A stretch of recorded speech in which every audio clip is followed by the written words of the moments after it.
The third king of Israel is said to have received Chokhmat Elohim, or divine wisdom in a dream, such that his wisdom would extend to virtually all domains of human inquiry. And by the turn of the Common Era, Solomon, that third king of Israel, was associated with a range of supernatural powers, especially the power to bind and control demons. Through the process of Hellenization, Solomon would be described as having all the numinous powers of the kings of that period, with amulets and incantations invoking Solomonic power, abounding in those first few centuries of the Common Era.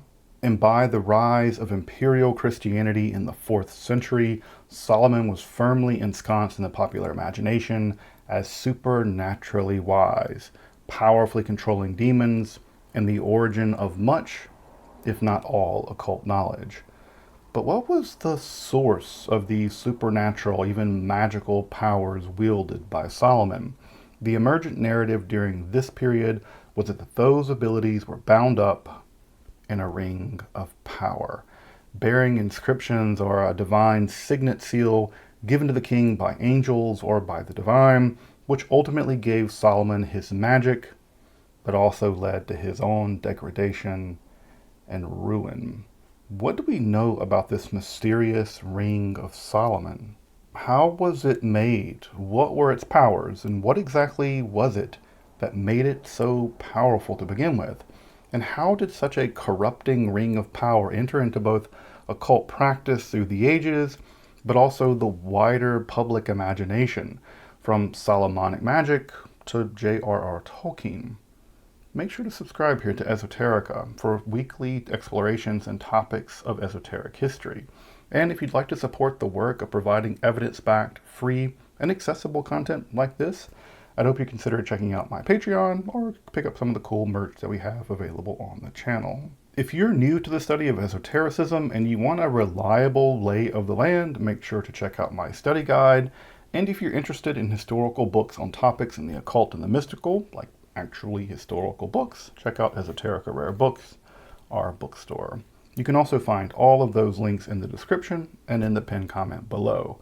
But now, let's turn to the arcane lore behind the powerful Ring of Solomon.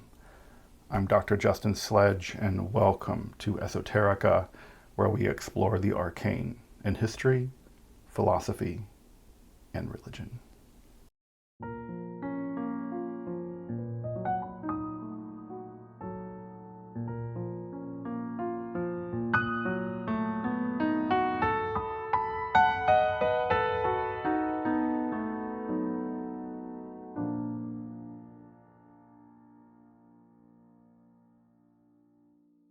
This episode is actually part of an ongoing series on the esoteric dimensions of King Solomon, and if you want more background on the biblical and the occult origins of Solomon, you may want to check out the first episode in that series. You can find the link below. But as I mentioned in the introduction, by the turn of the Common Era, Solomon was already associated with especially the power to control demons, mostly through exorcism, as seen in documents like the Dead Sea Scrolls, Josephus, and even the Gospels for that matter. And it's during that period, the first few centuries of the Common Era, that those very powers associated with controlling demons through a ring of power worn by Solomon emerge. But to understand the very nature of that power, the power of the ring that he wielded, it's crucial to appreciate the earliest descriptions of Solomon's ring. And while rings of power in connection with exorcism are actually described as early as by Josephus, a certain exorcist in one of his narratives, Eliezer, performs an exorcism, quote, in the presence of Vespasian and his sons and his captains and in a whole multitude of soldiers. That is to say, he performs an exorcism in front of a lot of people. He does so with the use of a magical ring and Solomonic incantations. But it's worth mentioning there that the ring in question is never described as Solomon's ring or bearing a Solomonic signet of any kind. But already in the 1st century, there's a link there between demonic control and a magical ring nonetheless. The earliest descriptions of Solomon's ring actually come to us from the infamous Testament of Solomon, composed sometime around the 3rd or the 4th century in the Common Era in Greek. This text describes in various recensions how Solomon came to have his power over demons and how those demons were employed in the construction of the Jerusalem temple. In fact, I've done a whole episode, a whole deep dive on the Testament of Solomon if you want a much deeper understanding of this important text in the history of occult lore. In fact, it's just foundational for Western occultism. But near the start of that text, we have the demon Ornias actually attacking a youth, and Solomon entreating God for divine aid in removing that pesky demon. His prayer is, of course, answered, and the angel Michael provides Solomon with a, quote, a small ring having a seal engraved on a precious stone, whereby, quote, you will bind all of the demons of the world, male and female, and with their help you shall build up Jerusalem. And this is our first real clue about how the power of the ring is said to operate. The ring is a signet ring. Now, for millennia, beginning with the cylinder seals of ancient Mesopotamia or the bulla seals of ancient Israel, such chancellery devices provided their bearer the ability to act from a position of official power, either as an official sign for themselves and or in a capacity given to them by a higher authority. And by the Hellenistic period, such official signature devices often took the form of rings in precious metals, small rings, with seals engraved on the precious stones, which are often worn on the pinky finger, and of which numerous examples, in fact, survive down to this day.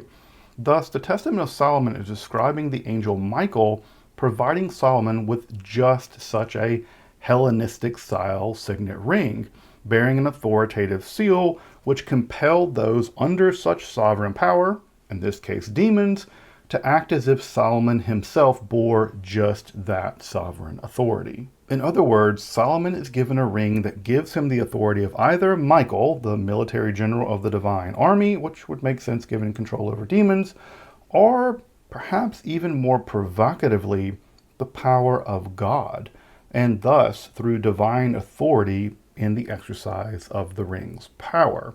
Thus, the magic of the ring in this earliest strata of the myth isn't so much magical in itself, but in the authority it extends to the legitimate bearer of the ring as a kind of deputizing power. The magic is, in a real sense, bureaucratic, chancellery even, and hence the original versions of the narrative include no actual descriptions of the engraving on the ring itself. It doesn't really matter. It could be almost anything as long as it transfers that authority. And that magical authority is in the transmission of sovereignty, not in the engraving itself. The engraving isn't magical. And thus, the Ring of Solomon really wasn't Solomon's. It was given to him for a specific task, binding demons and constructing Jerusalem.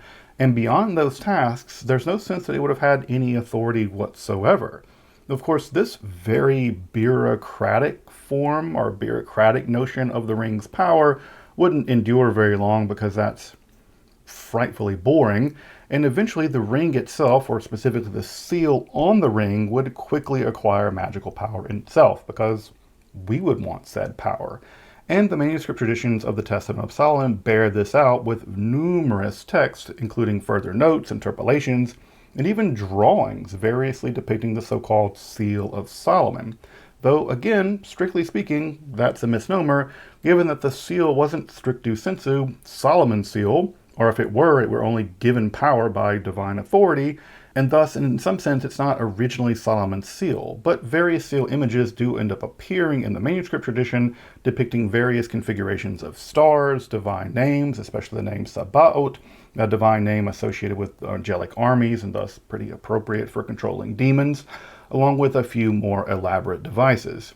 Of course, seals of Solomon continue to be a mainstay for the past 2,000 years almost, and thus they have enduring interest among occultists, and dozens of such seals of Solomon have appeared in the history of occultism, but more on the actual seal, or at least the earliest level of the seals as they appear in the literature, in just a bit. Though, just as an aside, we actually do have archaeological examples of official Israelite seals, and at least one found in situ, a royal seal from an actual Israelite king, the King Hezekiah, giving us some idea of what actual royal Israelite seals would have historically looked like. Interestingly enough, the tiny Hezekiah seal is pressed into clay, and it reads Hezekiah, son of Achaz, king of Judah, and it features two winged sun discs flanked by Egyptian Ankh signs, representing, of course, life. Now, the presence of Egyptian imagery isn't surprising given Hezekiah's political alliance over and against the rampaging Assyrians with the Egyptians.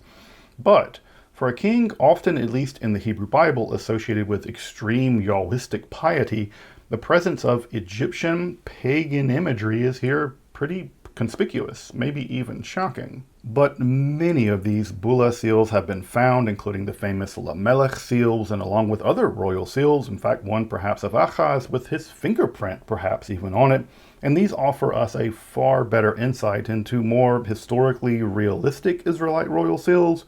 Thus, I think if you were to try to recreate a historically accurate seal of Solomon, whatever that means, or a seal of Yahweh for Solomon, whatever that means, from the imagination of an ancient Israelite, these seals would be far better starting points than what we get in the Hellenistic period. But regardless of the anachronism of a 10th century BCE Israelite king using a 3rd century CE Hellenistic signet ring, the notion of the Solomonic signet ring stuck. In fact, around the time the Testament of Solomon was being composed, or just perhaps a little bit afterwards, around 333 of the Common Era, Christian pilgrims report seeing just such a ring of Solomon in a cave or a crypt near the pools of Bethesda, allegedly where Solomon was said to have bound demons, and this may have been a place where exorcisms were performed by the church. In an account of 381 by Egeria, we're actually told that the ring, along with the horn which held the oil used to anoint the kings of Israel, was actually on display in a chapel at Golgotha, the site where Jesus was executed. People could come and venerate them daily. In a later account, this is 6th century of the Common Era, but it's an addition of a 4th century description of the geography of Jerusalem, we're told of a chapel adjacent to the Church of the Holy Sepulchre where that very horn and the ring could be venerated, could be kissed. And further, we're told that in that area there were 12 silver hudrei, or basins atop marble columns, which were on display as well. Those 12 basins were said to have been the vessels in which Solomon bound up the demons after their use in the construction of the Temple of Jerusalem. I mean, he couldn't let them roam around after all. And in the end, the Ring of Solomon was only as important as that which the seal was impressed into, and thus sealing such vessels was core to the earliest functions of the ring. But in some of these later descriptions, we get another important and tantalizing detail about the Solomonic ring on display. It was made of electrum, a combination, or better, an alloy, often natural alloy, of both gold and silver. And people saw it close up, close enough to kiss it. However, aside from the detail of the ring's metallic composition, no other details of the ring, or at least the historical ring that these pilgrims saw, are provided in the literature. However, the composition of the ring in electrum is germane. Electrum was associated with the vision of Ezekiel, in which a mysterious fire-like substance, or chashmal in Hebrew, poured out from the divine throne, and it was rendered into Greek as electrum, or amber. Thus, the color and composition of the ring were seen as an extension of the divine throne itself, and thus of its royal power.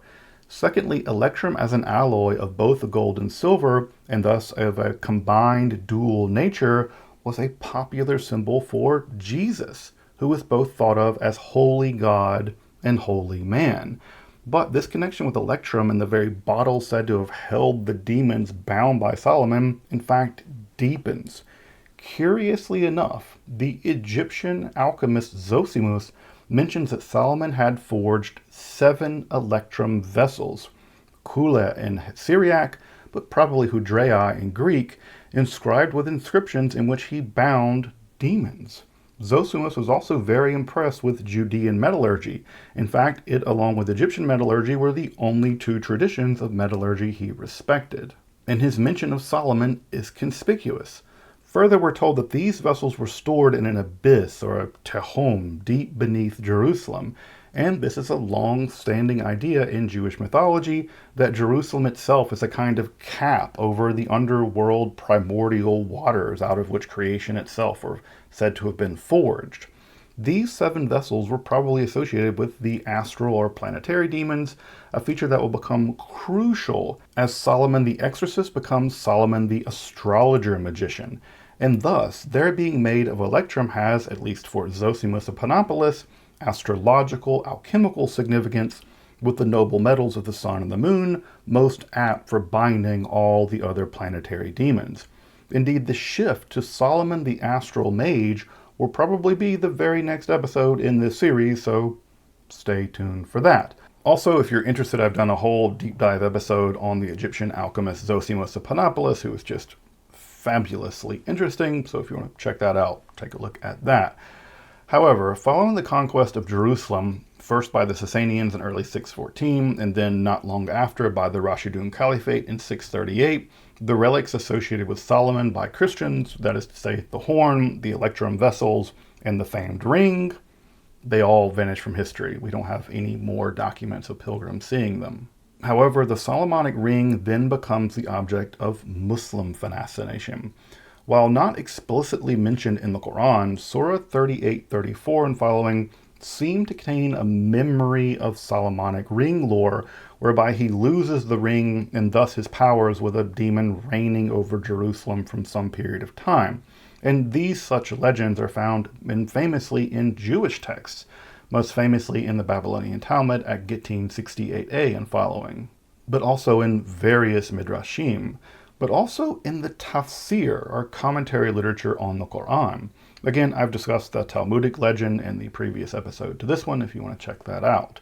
And while the ring is mentioned there, no details about it are given, in fact.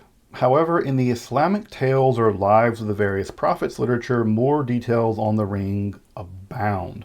We are told that it was a khatam, or a signet ring, that's cognate with the Hebrew, chotam, and in the Kitab al-Tarikh, we're actually told the seal was made of sapphire with a band of the strongest silver, such that its luster was like bolts of lightning, barak.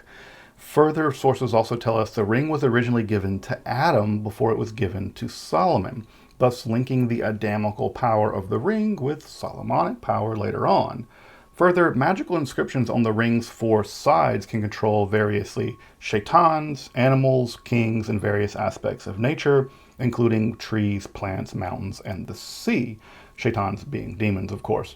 Thus, the ring is said to provide Solomon with power over every aspect of nature and even of supernatural creatures, including eventually jinns.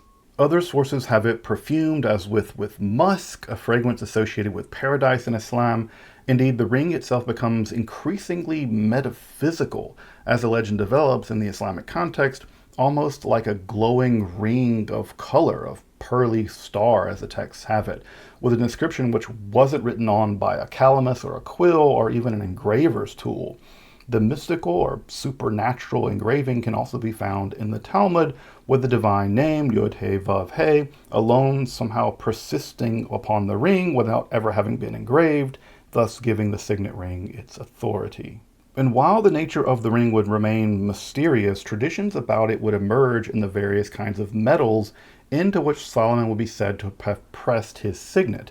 In the tafsir by Abu al-Layth al-Samarkandi and by the famed commentary by al-Thalabi, we learn that when Solomon would send letters to shaitans, to demons, he would seal them with brass or iron. When letters went to jinn, they were also sealed with iron or brass, clay for human beings, and silver for kings. However, there's some difficulty given the complexity of Arabic metallurgical terms, with the semantic range of terms like copper and brass in English being much broader in Arabic. However, what is clear is that Islamic writers adopting and developing Greco-Egyptian alchemical terminology, in fact, basically giving us alchemy as we know it in the West, and these associations continue to link various metals with occult properties, especially, for instance, the property of Martian iron to deal with those pesky shaitans, with those demons, and with the less than benevolent jinn, although there's some perfectly good jinn out there. Indeed, a hadith of the Prophet Muhammad held that he rejected copper that looked too golden and iron for use as his own signet rings. The golden copper appeared to him as an adornment of those who lived in hell, and iron was for him connected to idolatry. Thus, the prophet preferred instead a small ring of silver, again, perhaps a callback to the Ring of Solomon. And lastly, one of the most popular Islamic legends was that among the powers granted to Solomon was the ability to speak with animals, specifically with an ant and with a hoopoe bird in the Quran, an idea again having its origin in Jewish sources. Thus, unlike in the biblical book of Kings, where Solomon spoke about birds and animals, spoke about them, in these legends, he's able to speak with them. And while not directly associated with the ring, there is probably some sense in which the ring binds both natural and supernatural powers to Suleiman, to Solomon, a tradition that continues well into the world of Kabbalah, with certain sages being able to engage in the famous Vogelsprache, or the speech with birds. In all of these texts and traditions, one of the more conspicuous elements is just how little we're told about the most important element of the Solomonic ring, at least for most of us. What was the actual device? What was carved on the signet itself? What did the authors of these texts imagine that it looked like? The earliest Jewish texts simply have the ring bearing the four-letter divine name, Yod He Vav He, into it in some strange metaphysical sense. And in a way, this makes the most sense given that Solomon's ring is just to provide him with chancellery bureaucratic power with the divine prerogative by commanding demons in the construction of Jerusalem, specifically the temple. It's a bit like being deputized by the sheriff, if the sheriff were God. The earliest manuscripts of the Testament of Solomon primarily contain purely narrative elements, with only later texts drifting in the direction of magical praxis, especially Recension C. And it's actually in those early texts that we first start getting descriptions of the actual seal itself.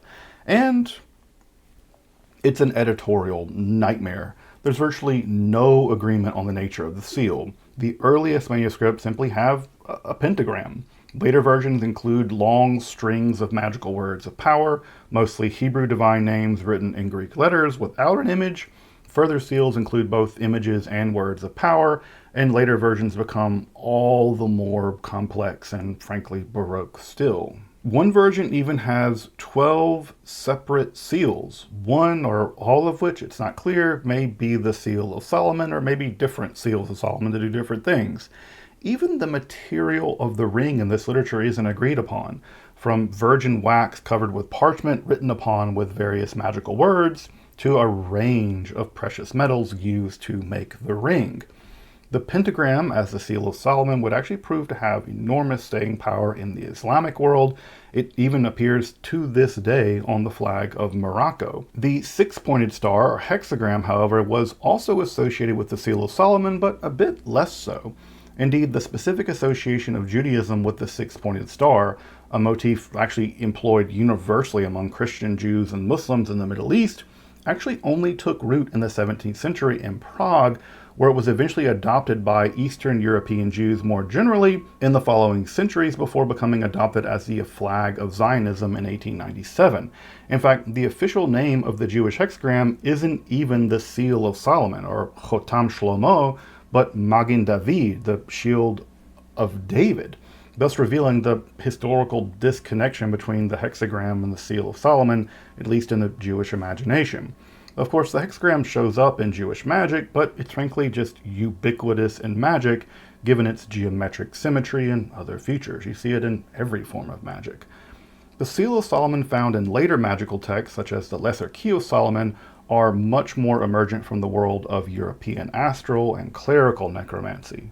From a simple Hebrew name to a series of magical, then geometric, and then words of power in various scripts, all combined, this signet or seal of Solomon has fired the imagination as long as the ring itself has been whispered about in occult lore.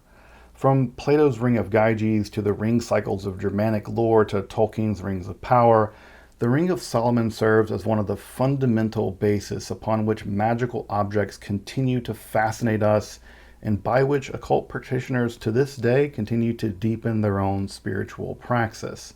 For more on Solomonic magic, check out my playlist on the topic, which I cover at length, along with some recommended readings in the description for more on Solomon's ring. Of course, we'll continue with Solomon as he transitions from exorcist to astrological mage before his eventual triumph as sorcerer par excellence. Stay tuned for more Solomon content to come.